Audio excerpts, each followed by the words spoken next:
50 years ago, the Denver and Rio Grande Western's Silverton Train was strictly a summer and fall operation. Year-round availability of access to Silverton via US Highway 550 meant with the harsh winters in the Silvery San Juans that rail access was no longer needed. And at the time, the ski areas of Telluride and Purgatory were in their infancy and did not draw the crowds that they pull in now. The Silverton season extended from early June to late September or early October, when the line would go dormant. With the lack of rail connection to the outside world that had been severed at the end of 1968, locomotives would be worked on in the lonely remnant of the roundhouse, and coaches were either repaired in the open air or trucked to the Grande's Burnham yard in Denver for reconditioning. Train and engine crews would exercise their seniority elsewhere on the system. Winter trains on the line would not return until 1981, when the newly formed Durango and Silverton took over operations of the line. Owner Charles Bradshaw proclaimed during the opening day ceremonies that this would have been the last season opening day and that the Silverton would be open year-round with trips halfway, a location now known as Cascade Canyon, starting with the first train, number 261, beginning on November 30th. But also for this year, the regular trips to Silverton were running until the previous day. This presented the closest look into Silverton service running in the depths of winter, as these photos by employee Mike Ramsey present. But what if? What if the Denver and Rio Grande Western ran the branch in the winter to Silverton? In 2022, the Durango and Silverton, under the guidance of Railroad Event Manager Russell Hert, backdated the K-28 number 476 to its historically correct appearance in 1972. To accomplish this look, the tender received the correct Flying Rio Grande Herald for 1972 onwards. Yes, the fireman's side wrong way slanted herald is correct for the period. The re-railing frogs on the tender were painted yellow, the doghouse removed, while extra silver trim and larger railroad Roman numerals were added to the cab and the number board below the headlight. Finally, the historically accurate diamond stack was reinstalled around the regular stack. Of course, when we say historically accurate, we do mean to the time, as these locomotives, built in 1923, unlike true 1880s locomotives, did not come with them built. Other than aesthetics, the stacks served no purpose other than to falsely backdate these modern steam locomotives back to the Wild West days. As a bit of a lightning rod, many in the older railfan community considered them a tacky addition to these locomotives. For those of us born too late, though, there was an urge to see them reinstalled, but only for a short time. To complete the train, a set of coaches and a gondola were re-lettered into the correct circus font that spelled out the full name of the Denver and Rio Grande Western. 3 of the 330 series of coaches, home built by the Rio Grande at Burnham in 1963 and 1964, were turned to have their bathrooms on the leading edge. Another detail noted by Hert to be correct for the era. Though the blank panels on the cars that once held the coal-burning stoves have now been replaced with a second restroom facility, these steel cars would have been seen on the leading edge of the Grand from their introduction. Following these cars were Concession Car 212, a bit modified from the 1972 season, such as more windows and roller bearings. But with the reinstallation of a baggage door, it looks more like it should than it has for the last 40 years. Coach 327, a modernized San Juan coach, brings up the rear of the enclosed cars, while Gondola 412 brings up the markers.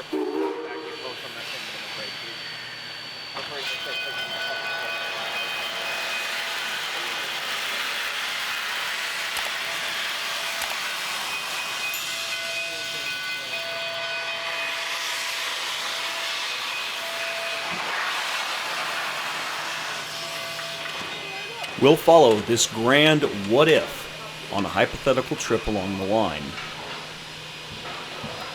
This production is a composite of two separate excursions and will be following it in the order of a single out and back trip. Our first catch is at Pinkerton Siding at milepost 465, located 15 miles from the Durango depot.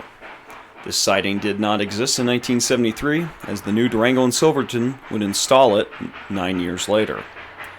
The above average snowpack in 2023 helps the illusion but hides all but the switch.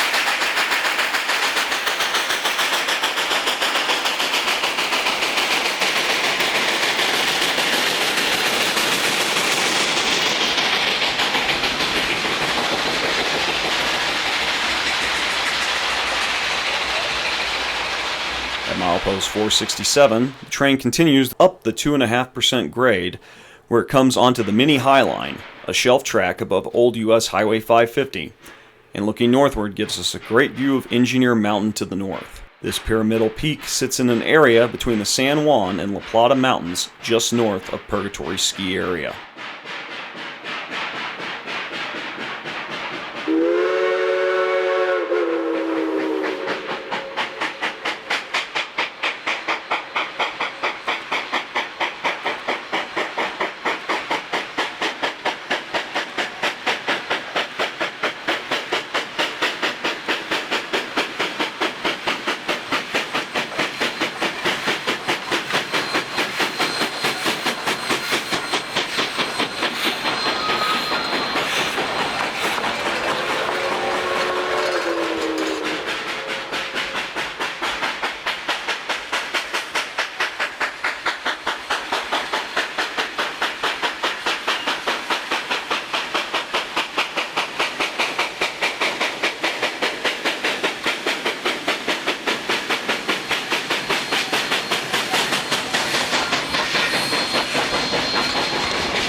We pull into the Old Frontier Stagecoach stop at Rockwood. Here we take the siding to allow train 261, the scheduled Cascade Canyon train, to pass our special. Pulled by K36 number 481, the last remaining coal burner on the Silverton, the train is loaded with winter tourists that have now materialized in the last 50 years to experience this line in the winter. Just before arrival, Russell Harrett makes a final walk along the main to make sure everyone is clear for the passing train.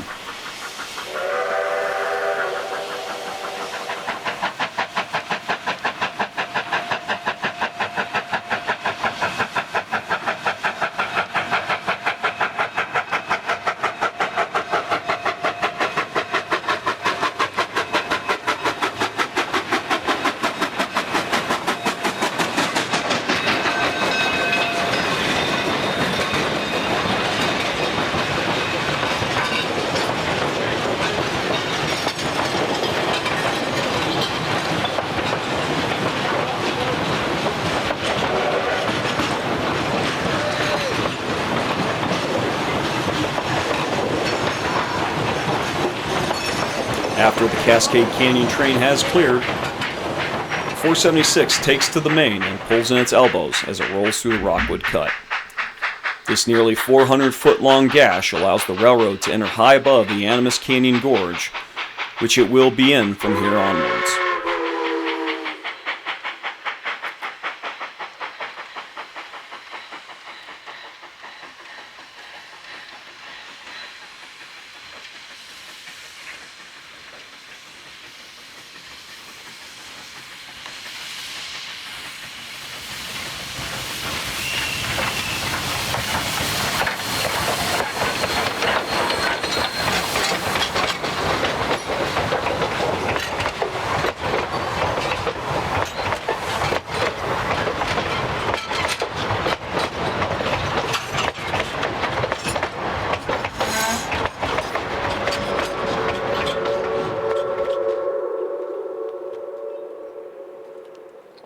Once out of Rockwood, the train skirts the edge of the canyon on the High Line at Horseshoe Curve, a narrow shelf 250 feet above the Animas River below.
After maneuvering along the shelf track, we arrive at the Tacoma High Bridge.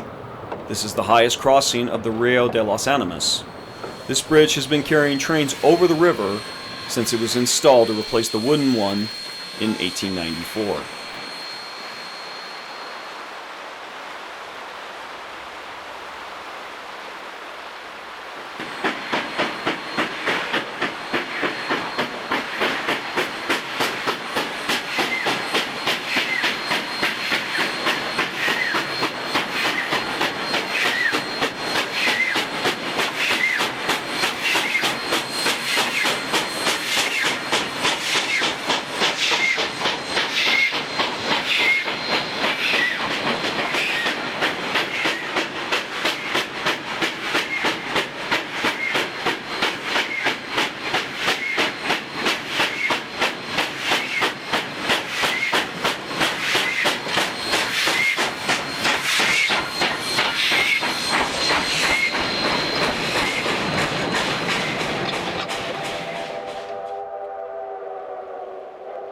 We're once again in the hole, this time at Tacoma Power Plant, a hydroelectric station built in 1905.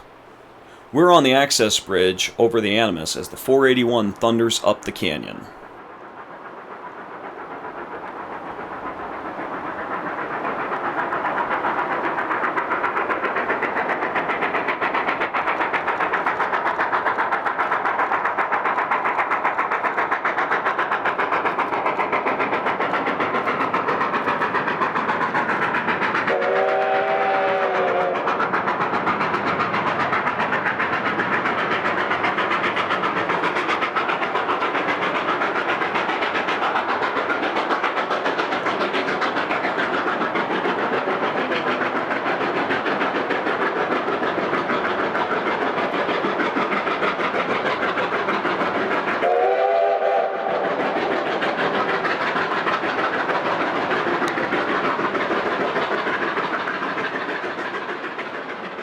Wilderness, the now defunct guest ranch, sets the scene as the special rattles up the canyon in the deepening snow.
Following our stop at Wilderness, the 476 pulls to a stop at Tank Creek. This former tank car body replaced the original classic Rio Grande tank in 1966. Fireman Kyla takes care of topping off the tank, while engineer Nick is making his rounds around the locomotive, oiling the various points and making a routine inspection of the locomotive.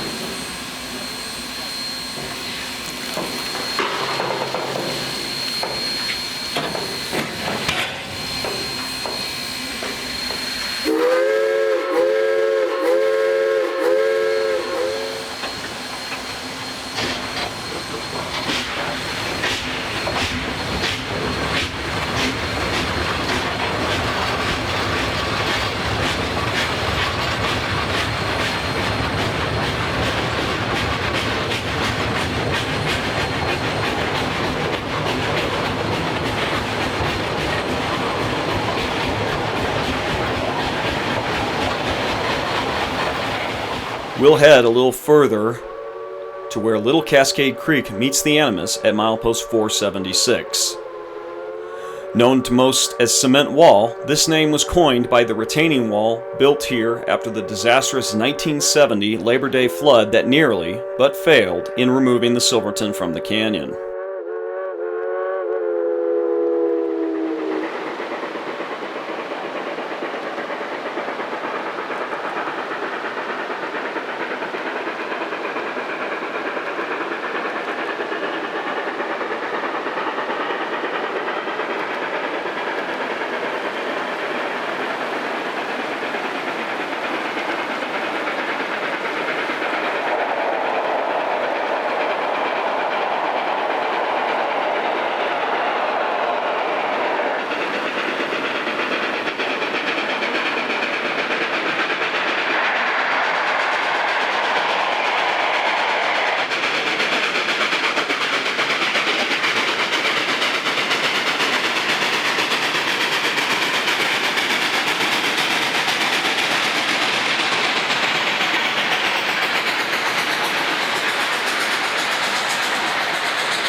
Crossing the Animas once again, we're at Teft, just north of the modern Cascade Canyon Y, the terminus of today's winter trips.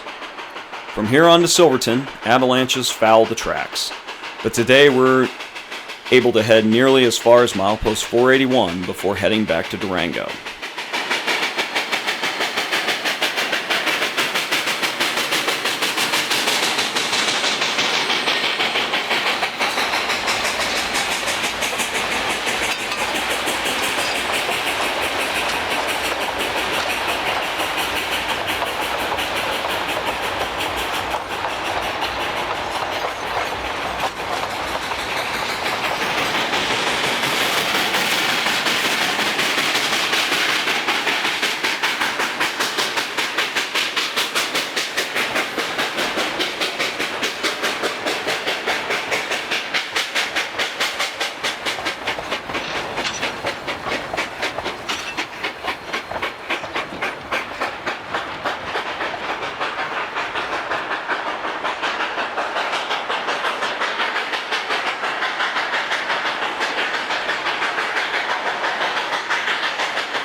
We've reached the end of the open track for this winter. This location, now known as Goblin Fire, provides a sweeping curve to look up on the canyon as a couple of 13ers can be seen.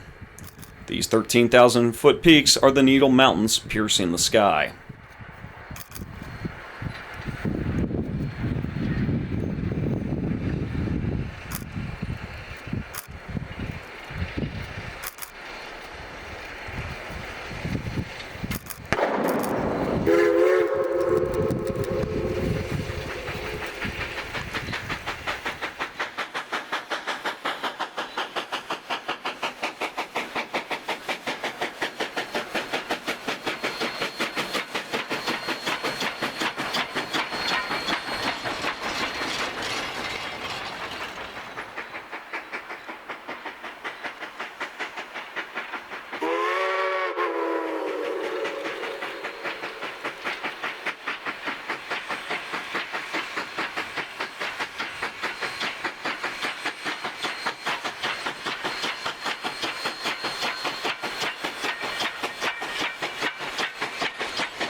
We've started heading back towards Durango, and the Needle Mountains still provide the backdrop for our southward journey.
Once again at Teft, the low river lets us get down to its level as we shoot the homeward bound train.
Clinging high to the narrow shelf of the High Line once again, we'll catch the train at multiple angles as it rounds the famed horseshoe curve.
At the end of the day, we've arrived back in Durango.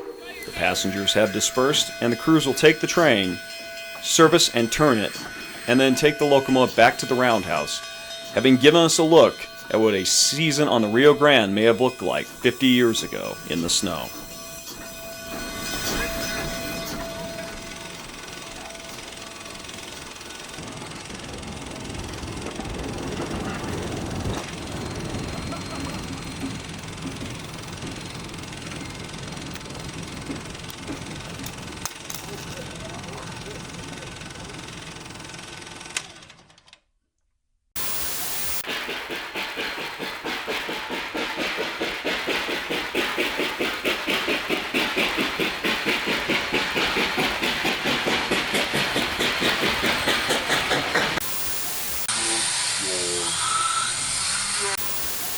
Silverton Train stands ready. Some passengers are swapping talk with the engineer and the fireman. Others are hurrying to take their assigned seats.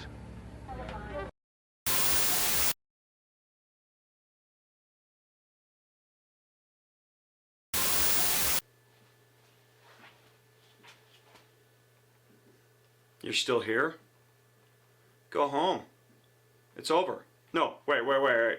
Okay, so you're already home. Make sure you click like and subscribe. Check out one of these other videos up here. And yeah, do it for Zephyr, huh? Say hi to the people, Zephyr. They love you, huh? Yeah? Can you say hi? No? Okay.